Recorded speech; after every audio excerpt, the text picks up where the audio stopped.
അതായത് ഉത്തമ, നമ്മൾക്ക് ഒരുപാട് കാര്യങ്ങൾ ചെയ്യാനുണ്ടായിരിക്കും. ഈ ചെയ്യുന്ന കാര്യങ്ങളെല്ലാം കഴിഞ്ഞിട്ട് നമുക്ക് വേണ്ടിയിട്ട് ടൈം സ്പെൻഡ് ചെയ്യാൻ വേണ്ടിയിട്ട് കിട്ടിയെന്ന് വരില്ല. പക്ഷേ നമ്മൾ സമയം കണ്ടുപിടിക്കുക. ഇല്ലെങ്കിൽ നമ്മൾ ഈ ചെയ്യുന്ന കാര്യങ്ങളെല്ലാം നമുക്ക് ബോറടിക്കാൻ തുടങ്ങും.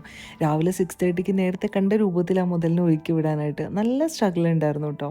പക്ഷേ അത് കഴിഞ്ഞിട്ട് നല്ലോണം വിയർത്തൊലിച്ച് ആ യോഗ ചെയ്തപ്പോൾ എല്ലാം അടിപൊളി. ഇന്ന് ഈവനിങ് എന്തായാലും ജിം ഉണ്ടാവില്ല. അതുകൊണ്ട് രാവിലെ തന്നെ എല്ലാ കാര്യങ്ങളും ഞാൻ സെറ്റാക്കി. പിന്നെ കുറച്ച് ബെറീസും മാംഗോസും അതുപോലെ തന്നെ നട്ട്സും സീഡ്സും എല്ലാം ഇട്ടിട്ട് ഒരു സ്മൂത്തിയും കൂടി കുടിച്ചു. അത് കുടിച്ചപ്പോൾ തന്നെ വയറ് നല്ലോണം ഫില്ലായിട്ടോ. പിന്നെ ഇതെല്ലാം കഴിക്കുന്നതിന് മുമ്പായിട്ട് നമ്മളുടെ മോർണിംഗ് ഡ്രിങ്കിൻ്റെ കാര്യം വേണ്ടി മറക്കരുത്.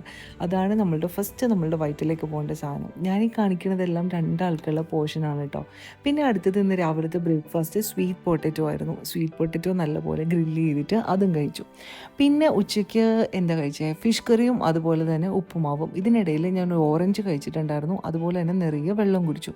അപ്പോൾ ഇതൊക്കെയായിരുന്നു എൻ്റെ ഫുഡായിട്ട്. House your